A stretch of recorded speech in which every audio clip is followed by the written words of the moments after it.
y lo que nos enseñan muchas veces es al revés, ¿no? Es que tenemos que llevarnos al campo lo que viene en el paper. Y bueno, algo que estoy haciendo ya desde hace bastante tiempo es llevarme al paper lo que previamente he hecho en el campo y me ha dado resultados. Creo que hay una corriente clarísima y muy marcada hacia la tecnología.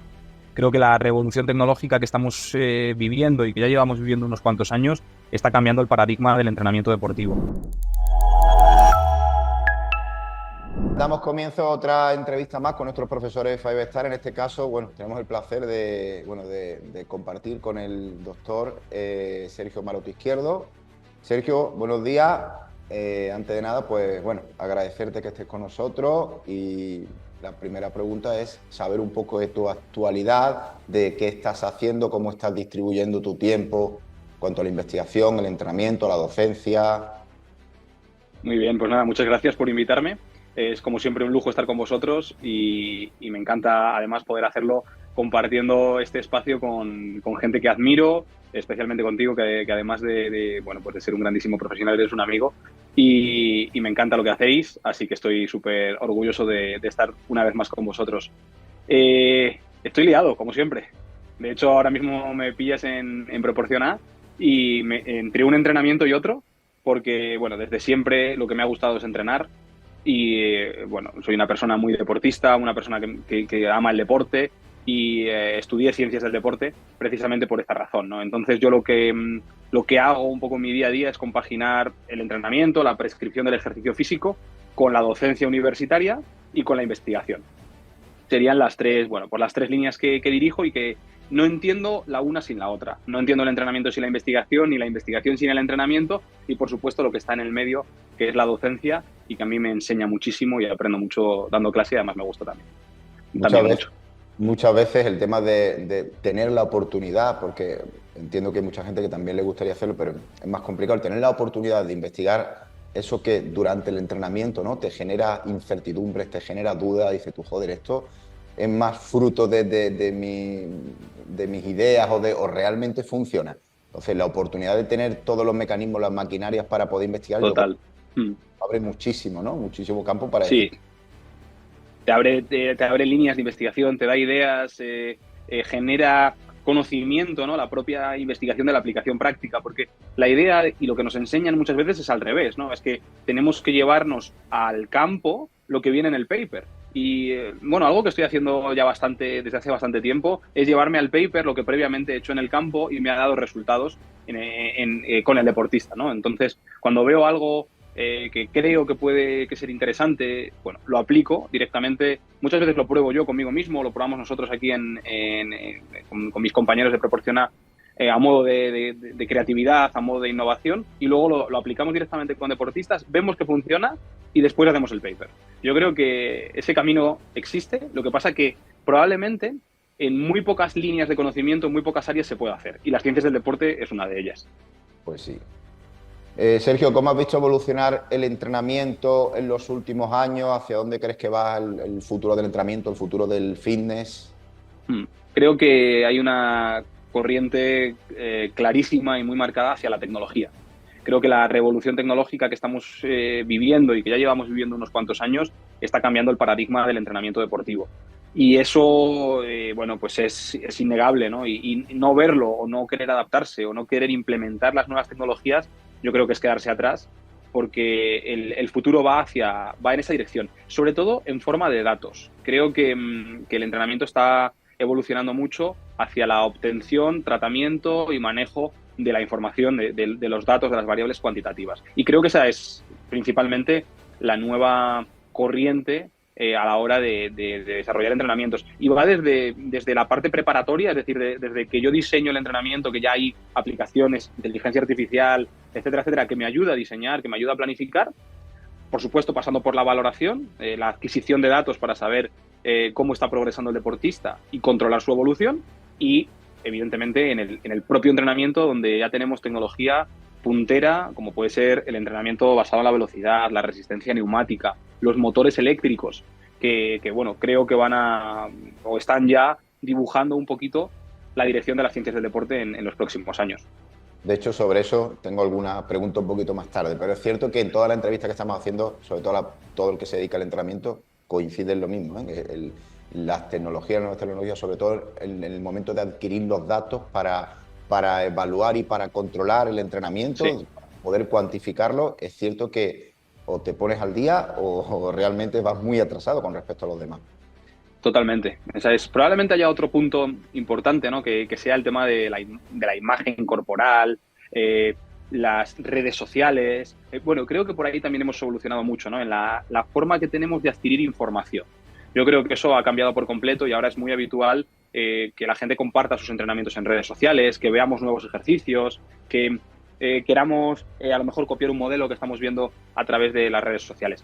Creo que esa es otra dirección, pero creo que se aleja de la nuestra. La nuestra, que es la profesional, es más hacia la información, y luego hay una más social, ¿no? Podemos decir, de generar una corriente, de generar unos hábitos, que tiene más que ver con las redes sociales, y que sería quizá la otra gran dimensión por la que está creciendo el entrenamiento. De todas maneras, yo no sé si tú coincides conmigo o no, Sí, pero en cuanto a la divulgación, es cierto que hay muy buenos divulgadores, pero realmente sí. muchas veces si no vas a la fuente directa, la divulgación se tergiversa muchísimo y realmente te están dando una información que no es Que no totalmente es, veraz. exacto. Entonces, claro, hay que tener mucho ojo también de dónde se saca esa información, porque... Claro. Yo esto es precisamente una de las cosas que he comentado en las clases del máster de los últimos avances en el entrenamiento de fuerza, ¿no? Nos creemos todo lo que vemos, y ese es el principal problema que existen en las ciencias del deporte y en muchas otras cosas, ¿no? Es al final el marketing, la publicidad, está ahí en todo, ¿no? Y creo que esto es, bueno, pues un problema que tenemos muy serio ahora con los estudiantes, sobre todo con la gente más joven, con los deportistas que ven una cosa y la quieren y no ven todo lo que hay por detrás, no entienden el contexto, el cuándo, el cómo, el dónde, el por qué. Y eso es algo en lo que insisto muchísimo a mis alumnos, ¿no? Yo en la UMC imparto docencia en la asignatura de Fisiología del Ejercicio y Metodología del Entrenamiento, que probablemente sean las dos asignaturas, yo siempre lo digo, la base de las ciencias del deporte. Sí. Y no puedo fundamentar la base de las ciencias del deporte en los vídeos que veo en YouTube o en los vídeos que veo en TikTok, ¿no? ¿Por Sí. qué? Porque desconozco el contexto. Y eso hace que no pueda copiar lo que estoy viendo. Sí. Entonces es algo importante. Yo creo que has dado incluso la clave, el tema del contexto, porque muchas veces incluso lo haces con buena intención, subes algún post o haces algún comentario y siempre hay el que te lo saca de contexto. Entonces te lo Sí. saca de contexto y no ve desde dónde viene todo eso. Y además Claro. eso puede hacer mucho daño en las redes, puede hacer mucho daño porque sobre Sí. todo pienso que a todo el que se está iniciando en las temáticas, que le gusta, que está... Entonces, le cambias un poco el paradigma, entonces le cambias un poco y el concepto que está pillando lo está pillando erróneamente y todo porque Claro. te saca el argumento de contexto. Sí, yo pongo un ejemplo con esto que me llamó mucho la atención hace un tiempo. Estaba simplemente paseando por la calle y había un campo de fútbol, de base, de fútbol base, y me sorprendió mucho porque eran niños de 9, 10 años, bastante pequeños, que estaban trabajando con paracaídas. Estaban trabajando la velocidad con paracaídas, ¿no? Pero no sabían correr. Es decir, nadie había trabajado la técnica de carrera con ellos, pero ya estaban haciendo trabajo de velocidad resistida con un paracaídas. Entonces, ¿cuál es el problema? En que he visto que el Real Madrid utiliza en 4, he puesto en las noticias y he visto que utilizan el paracaídas, y yo los compro y los implemento con mis jugadores de categoría Benjamín. Bueno, este es, creo, el ejemplo exacto, ¿no? No conocemos el contexto, no conocemos el Sí. por qué, el para qué, y eso es dramático en nuestra disciplina. Y yo personalmente creo que además en esto coincidimos. Yo considero la prescripción del ejercicio, sobre todo del entrenamiento de fuerza, la considero un arte. Claro. Y muchas veces hago la metáfora con la alta cocina, que creo que nos parecemos mucho a los restaurantes de estrella Michelin, ¿no? A los grandes chefs. Yo tengo unos ingredientes en forma de medios y de ejercicios, y cómo yo los combino para hacer un plato, para hacer un programa de entrenamiento, es un verdadero arte. Y yo lo entiendo así. Entonces, no se me ocurre copiar algo que veo en un vídeo de YouTube. Y creo que eso es muy importante, y es muy importante hacer ver el trabajo que hay detrás de una planificación, de una rutina, de un programa de entrenamiento o incluso de una sesión de entrenamiento personal. Creo que eso no se valora lo suficiente. De hecho, creo que también has dado un poco en la llaga ahí, ¿no? Porque en el fútbol base realmente hay una falta todavía de profesionales, porque muchas veces los niños de Benjamín, 7, 8 años, 6 años, 9 años, 10 años, los que se encargan de esa preparación, de esa preparación técnica, táctica, muy física, son padres de niños, son padres de padres que a veces no tienen la preparación suficiente. Entonces, claro, cuando te pones a ver, te lo digo, pues yo lo estoy viviendo de lleno, ¿no? Con mi hijo de 8 años. Entonces, cuando lo veo, digo, y te echa la mano a la cabeza en algunas cosas. Entonces, claro, te dicen, pues entrénalo tú. Dices tú, joder, tampoco tengo los tiempos. Entonces, también te tienes que quedar callado, ¿no? Pero realmente te pones a ver bestialidades, como tú dices, que es copiar de lo que hacen equipos de primera. Y realmente son niños, es que no hay otra cosa. Eso es así, es totalmente cierto, y creo que una de las principales ventajas que tenemos como profesores, como docentes universitarios, como docentes en estos cursos de posgrado que estamos haciendo y además estamos haciendo tan bien, es precisamente concienciar a los futuros profesionales, a la gente que se está formando de esto, ¿no? De la importancia de nuestro trabajo, de hacer ver lo que hacemos y de el impacto que podemos tener en la salud y en el rendimiento de las personas. Yo creo que eso es algo que está ahora mismo en nuestro terreno y que tenemos que poco a poco ir mejorando. Sí. Sergio, ¿puedes compartir alguna historia de éxito de algún atleta, de algún entrenador que haya mejorado el rendimiento gracias a los métodos, en este caso, del volante de inercia, ¿no? Bueno, es cierto que habría muchos casos de los que podríamos hablar, ¿no? Pero hay uno que me viene ahora, según me lanzas la pregunta, que me viene a la mente, que es el caso de una jugadora de balonmano, María Mulloni, que ahora mismo está preparando los Juegos Olímpicos, ¿no? Va a estar en París.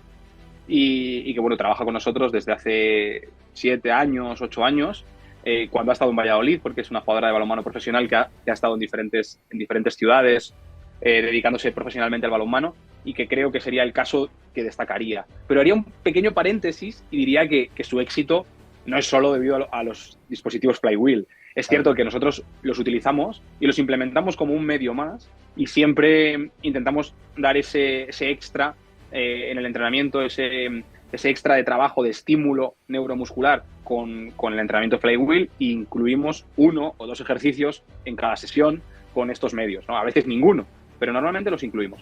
Y dentro de todos estos deportistas de los que podría hablar, me gustaría destacarla a ella, porque es una jugadora con una resiliencia tremenda, que ha sufrido muchas lesiones, y que la destaco precisamente por eso, porque todas las lesiones que ha sufrido en su carrera, es una deportista brillante, pero todas las lesiones que ha sufrido en su carrera han sido cuando no estaba entrenando fuerza.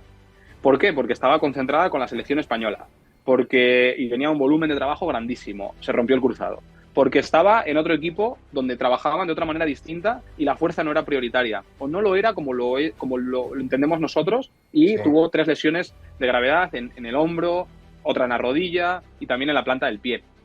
Y de todas se recuperó con su fuerza de voluntad tremenda y una fortaleza mental que fue determinante, pero en todas ellas se recuperó trabajando con nosotros de manera individual, con nuestro método de trabajo, donde podemos decir que el Flywheel forma parte de ese método, y ha ido superándose. Ha sido la Pichichi, la máxima goleadora y la mejor jugadora de la Liga Iberdrola, de la División de Honor Femenina de balonmano en España, y ahora mismo, bueno, pues tenemos una expectativa, podemos decir, alta de que venga con una medalla. Sería increíble, ¿no? Tener a una deportista con una medalla olímpica. Me alegro muchísimo. ¿Qué te motivó a investigar la mejora del PAP, o del PAPE, mejor dicho, ¿no? ¿Y cuáles son los hallazgos que tú has visto que te han llamado más la atención, que hayan sido más sorprendentes a lo largo de esta investigación?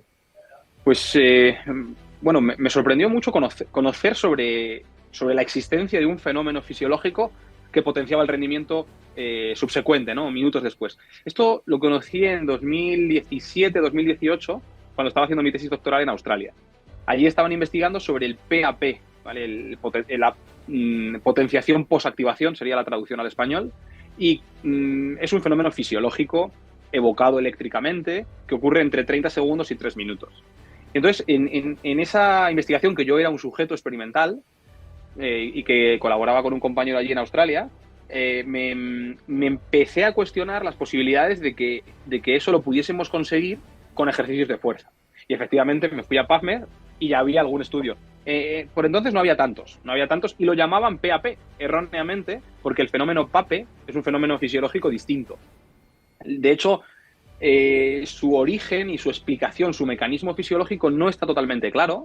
Parece que se debe a un aumento en la temperatura muscular y también en la concentración de agua dentro del músculo, pero no está tan claro como el mecanismo del PAP, ¿no? Del PAP.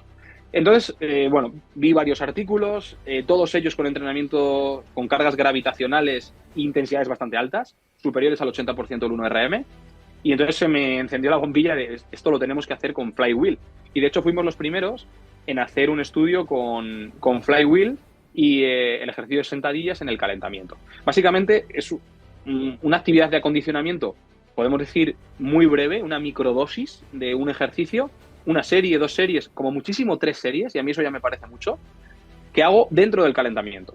Y lo que observamos es que el rendimiento, en este caso en el salto vertical, puede aumentar de manera significativa entre 4 y 12, incluso 16 minutos después de hacer esta actividad. Claro, esto parece una bobada, pero yo estoy años trabajando con un deportista para que mejore un 5% su salto o su fuerza. Y lo que estábamos observando con esta metodología es que incluyendo en el calentamiento una sola serie de un ejercicio muy intenso, 6, 7, 8 repeticiones, conseguíamos mejorar ese 5, 6, 7% en el salto vertical.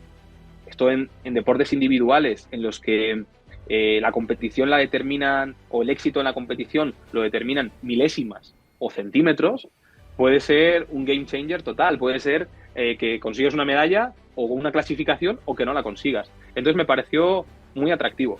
Hemos hecho varios estudios, algunos colaborando con vosotros, que son muy bonitos y es relativamente sencillo de investigar. Por lo menos desde una perspectiva funcional, ¿no? Si luego nos metemos dentro del músculo a ver qué sucede, ya es más complejo. Pero es sencillo y muy bonito. Y ahora nos lo hemos llevado a lo que se denomina como priming, que serían estrategias que hacemos 24 horas antes de la competición. Entrenamientos de fuerza, también muy breves, con esa metodología que yo llamo de microdosis, en la que podemos conseguir aumentar el rendimiento entre las 12 y las 24 horas post-entrenamiento. Entonces, el día antes es muy interesante entrenar. ¿Esos datos están publicados todavía no? No, todavía no. Pues estaremos... primicia para Five Stars. Genial, genial. Tenemos que hacer un estudio de priming, Salva. Sí, ese está pendiente.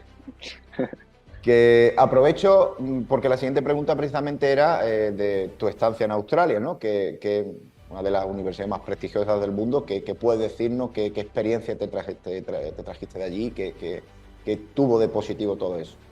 Bueno, yo creo que fue la experiencia de mi vida, ¿no? Tanto en lo personal como en lo profesional.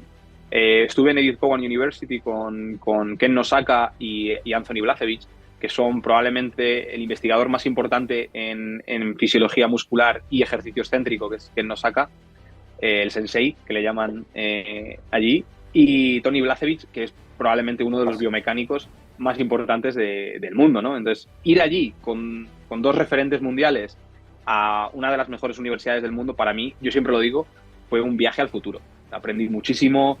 Conocí a gente increíble que a día de hoy pues, son amigos o colaboradores en el área de la investigación y aprendí mucho. O sea, para mí fue, bueno, pues una aventura y fue, creo, algo decisivo en mi carrera profesional que me motivó a seguir continuando en la línea de la investigación, del entrenamiento de fuerza y bueno, pues sobre todo me llevó, creo que a lo más importante, que es a entender, porque yo iba allí a buscar respuestas, ¿no?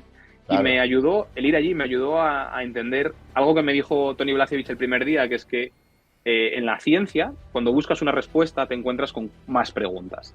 Y creo que entender esto es fundamental para cualquier investigador y a mí esto me ha abierto horizontes, ¿no? Entonces, bueno, es una filosofía que aplico en mi día a día, ¿no? Que buscar respuestas probablemente me haga encontrar más preguntas y eso alimenta el conocimiento y me hace crecer profesionalmente, y así que fue una aventura increíble. O sea, que tenemos pendiente con Blazevich, en el último congreso lo invitamos, pero por fechas no pudimos coincidir. El siguiente sí o sí tenemos que hacerlo. Tiene que estar, es increíble. En Five Star tenemos los congresos y los mejores, nos falta él. Así que... Sí, desde luego. Tiene que estar. Ya le mandaré un WhatsApp y le diré, oye, tienes que estar con nosotros en Five Stars porque creo que a la gente le va a encantar. En España no es tan conocido a lo mejor como en otros países.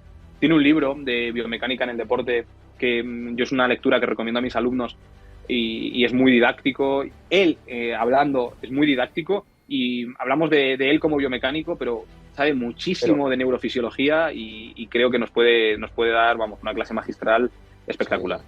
Ahí es donde te decía yo directamente que la gente no sabe apreciar muchas veces ir a la fuente directa, porque la fuente directa, todo lo que muchos divulgadores que incluso tergiversan, no saben que directamente mucha información viene, por ejemplo, de Blasevich, y que Sí. realmente es el que está dando respuestas a muchas de las inquietudes que tenemos en el entrenamiento en el día a día. Entonces, claro, lo que tú dices, no es conocido, joder, pero el que está metido en el mundo de la investigación dice, ¿sabes quién es? Sí. Blasevich. Yo también es verdad que ellos son más teóricos, ¿no? Yo creo que nosotros tenemos un punto muy fuerte. Hablo de los investigadores españoles. Sí, Cada vez estamos publicando más y cada vez tenemos investigadores de más nombre. Bueno, cada vez somos mejores, ¿no? ¿Por qué no decirlo, no? Cada vez estamos a un nivel más alto. Pero creo que nos diferencia una cosa muy importante, que es que nosotros, a diferencia de ellos, del resto del mundo, de los investigadores de otros países, nosotros lo aplicamos. Y sí, sí. muchas ideas las sacamos del gimnasio o del campo y nos las llevamos al paper, como decía al inicio de la entrevista, ¿no? Eso no lo hacen en otros países. Mm. Por las condiciones que sean. Probablemente hablamos de una cuestión de remuneración económica. Nuestro trabajo en la universidad, la realidad es que, bueno, no está igual de pagado que lo está en otros países. Eso es así. No, Sí, yo sí, sí. no, siempre lo digo. Estamos bastante infravalorados económicamente en comparación con el resto de Europa y, por supuesto, en comparación con Estados Unidos y con Australia, ¿no? Eso hace que puedan tener una exclusividad Claro. mayor en la investigación. Nosotros no. Nosotros, bueno, además de que nos gusta mucho y todos venimos del deporte, bueno, pues nos dedicamos generalmente a aplicar y a investigar. Y eso hace que seamos mejores aplicando. Yo creo que en eso somos muy buenos y los grandes preparadores físicos son españoles. En las mejores ligas, en la NBA tenemos preparadores físicos españoles. En la liga de fútbol somos todos españoles o la gran mayoría españoles. En la Premier hay muchos preparadores físicos españoles, ¿no? Si vamos a deportes individuales, lo vemos también. Y eso es algo que quizá no se nos valora lo suficiente y es que a lo mejor no publicamos tanto, pero en el campo somos muy buenos y ahí nos movemos muy bien. Ese equilibrio entre la investigación y el campo. Sí. ¿Cómo ha sido o cómo está siendo tu experiencia como profesor en Five Star? ¿Qué impacto esperas, ¿no?, que tener en los estudiantes? Pues sí, la verdad es que está siendo una experiencia muy buena. Bueno, yo conocí a Five Stars por ti, ¿no? Porque investigamos juntos, hacemos papers, evidentemente tenemos una relación un poquito más allá de la profesional, ¿no? Y yo, bueno, me llamaba mucho la curiosidad.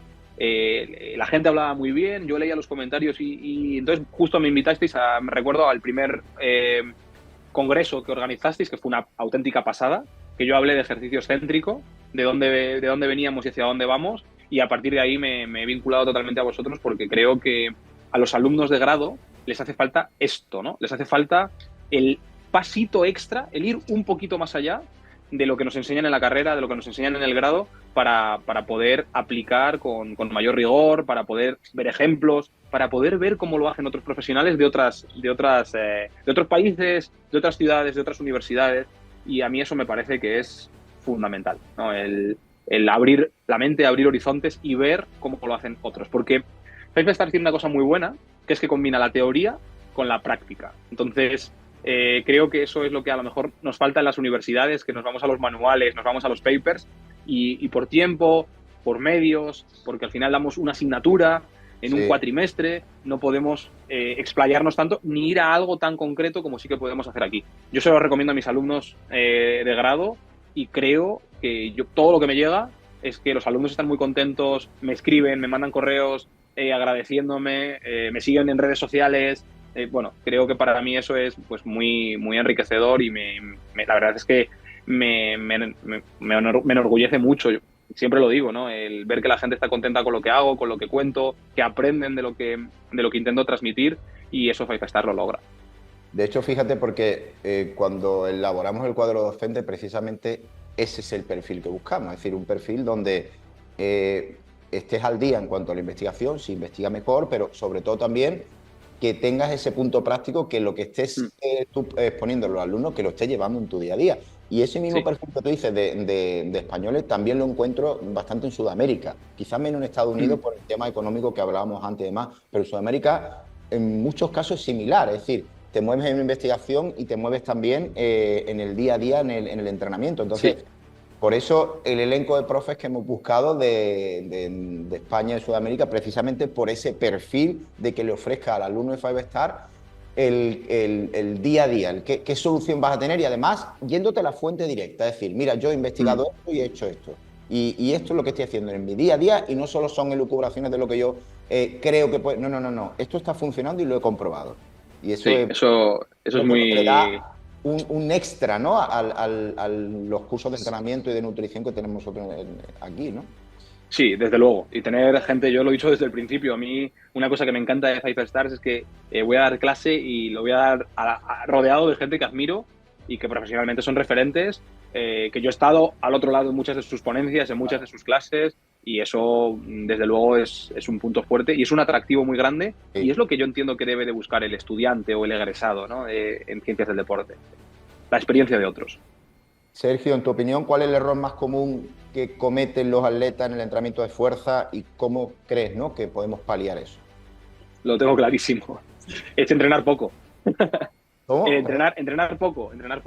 Creo que entrenan la fuerza menos de lo que deberían. Creo que ese es el mayor error, ¿no? Y el segundo es entrenarla a una intensidad inferior a la que deberían de entrenar. El poner poco peso a la barra, ¿no? Yo siempre se lo digo así a los deportistas. Eso creo que es el mayor error. Y de hecho, de esto es algo que he hablado mucho, ¿no? y que he puesto el ejemplo muchas veces. ¿Por qué los deportistas, los jugadores de rugby, tienen tan pocas lesiones en ausencia de contacto en comparación con el resto de deportes de equipo? En comparación con el fútbol, ¿no?, que es el más parecido por superficie, por tipo de movimientos. ¿Por qué? Porque el entrenamiento de fuerza a alta intensidad forma parte del día a día y no entienden un entrenamiento sin que haya una parte de fuerza con ejercicios a alta intensidad. Esa es la verdadera prevención de lesiones y ese es el verdadero entrenamiento enfocado a mejorar el rendimiento neuromuscular. El resto, bueno, pues puede estar bien para una zona concreta de la curva fuerza-velocidad, puede estar bien para un día concreto, pero tenemos que trabajar toda la curva entera, todo el espectro entero, y sobre todo tienen que priorizarse esas cargas altas de intensidades superiores al 80, al 70% del 1RM, que son las que me van a hacer tener más adaptaciones. Yo creo que eso sería el mayor error, ¿no? Entrenar poco y entrenar con poca intensidad. Y esto viene un poco de la mano con la siguiente pregunta. ¿Qué importancia tiene la prevención de lesiones en el deporte y qué metodologías recomiendas o usas tú para minimizar el riesgo? Bueno, yo creo que ahora mismo deberíamos hablar primero del concepto, ¿no? Prevención de lesiones, si es un concepto correcto, demasiado extendido ya para mi gusto, pero creo que no es correcto, ¿no? Para prevenir, si me voy a la RAE y leo qué es prevenir, es pues evitar, ¿no? Evitar algo. Evitar la lesión es prácticamente imposible, forma parte del deporte. Ahora bien, si lo que quiero es reducir el riesgo de lesionarme, creo que el secreto es el entrenamiento de fuerza. Bueno, no es ningún secreto, ya tenemos ahí el famoso paper de Lauersen y colaboradores en 2014 que decía, oye, que es que los que entrenan fuerza reducen en 2/3 las lesiones y prácticamente eliminan las lesiones por sobreuso. Bueno, pues creo que está claro, el entrenamiento de fuerza. Pero dentro del entrenamiento de fuerza creo que hay dos puntos muy importantes, que son las altas intensidades y las altas velocidades. Y si eso lo juntamos, nos encontramos con la acción excéntrica a alta velocidad, que es la que genera un mayor, vamos a decir, estímulo neuromuscular, un patrón de reclutamiento de unidades motoras único y el que realmente, podemos decir, es más específico porque se asemeja mucho al momento en el que ocurre la lesión en el deporte, al sprint, a la caída de un salto, bueno, esos momentos decelerativos generalmente en los que me puedo lesionar. Si combino eso, si hago intensidades altas y velocidades excéntricas grandes, es muy fácil que genere grandes adaptaciones y al mismo tiempo que reduzca la incidencia lesional. Totalmente. Bueno, ¿qué es Proporciona? Un sueño. Proporciona es mi sueño de siempre. En 2016 nació y es un centro de entrenamiento profesional. Y ese nombre se le he dado yo, ¿no? Porque yo no quería alejarme un poco del entrenamiento personal. Yo creo que nosotros vamos un paso más allá del entrenamiento personal. es un centro de entrenamiento individualizado. Por supuesto, todo se hace individual, porque creo en ese principio del entrenamiento como principio número uno. Y bueno, pues que nace con la filosofía de acercar los medios y los métodos de entrenamiento de los grandísimos deportistas de élite, NBA, tenis profesional, fútbol, en los niveles más altos, a cualquier persona, ¿no? Nace con esa filosofía. Y bueno, ya llevamos 8 años dando un servicio que es único en Valladolid, es único en Castilla y León y casi en España, diría yo, porque empezamos muy jóvenes y con muchas ganas y hemos ido mejorando, hemos ido creciendo y ahora mismo estamos en una rueda que no para de girar ya a mucha velocidad y donde abarcamos muchas patologías, muchas lesiones, deportistas muy diversos y que todo ello gira en torno al entrenamiento de fuerza bueno, a los beneficios que podemos generar con el entrenamiento de fuerza individualizado. Como decía antes, entendiéndolo como un arte donde cada sesión tiene que ser perfecta, cada sesión tiene que progresar respecto a la anterior y donde aplicamos esos métodos científicos en un solo método nuestro propio que nace de la ciencia y que también genera conocimiento. Genial. Y bueno, por último, y no te entretengo más, ¿qué consejo daría a un alumno de Five Star que acaba de empezar, que empieza a moverse en el sector del entrenamiento? ¿Qué le dirías, ¿no? ¿Cómo lo animarías? Bueno, creo que hay dos puntos claves. Creo que primero tienes que conocer lo tradicional, tienes que conocer lo que dicen los grandes manuales, que es en lo que nosotros, que somos los docentes, nos hemos basado, probarlo, experimentarlo en ti mismo y después tienes que intentar profundizar. Porque cuando Salva y yo empezábamos en esto, no podíamos profundizar, no teníamos la capacidad de conectarnos y que un experto mundial en una temática nos contase qué es esa temática, cómo funciona, qué mecanismos fisiológicos la explican, ejemplos de aplicación, ejemplos de progresión. Entonces no teníamos esas posibilidades. Teniéndolas, como las tienen los alumnos de Five Stars, lo que hay que hacer es probar. Me tengo que llevar esa información que me dan al gimnasio y tengo que ver cómo lo puedo adaptar, cómo puedo probarlo para luego experimentar, para evidentemente experimentarlo y después llevárselo a mis atletas, a mis deportistas, a mis clientes. Creo que la clave es que lo que nos cuenten no nos lo tenemos que creer, lo tenemos que vivir y lo tenemos que probar. Y eso es increíble, porque nosotros no lo hemos podido hacer. Nosotros teníamos que leer la información del paper, entenderla y luego vamos a ver cómo la podemos adaptar, vamos a probarlo, vamos a ver si esto es tan bueno como me dice el paper. Y aquí ya estamos dando la información resumida, en síntesis, en vídeos, en ejemplos, y lo que hay que hacer es probar, probar y probar. Pues sí. Pues nada, Sergio, muchísimas gracias. Para nosotros un placer, ¿no?, tenerte contigo esta media horita y bueno, gracias por ofrecernos todo tu conocimiento, tu experiencia y bueno, esperemos contar contigo el año que viene y muchísimas gracias. Un abrazo. Igual, muchas gracias.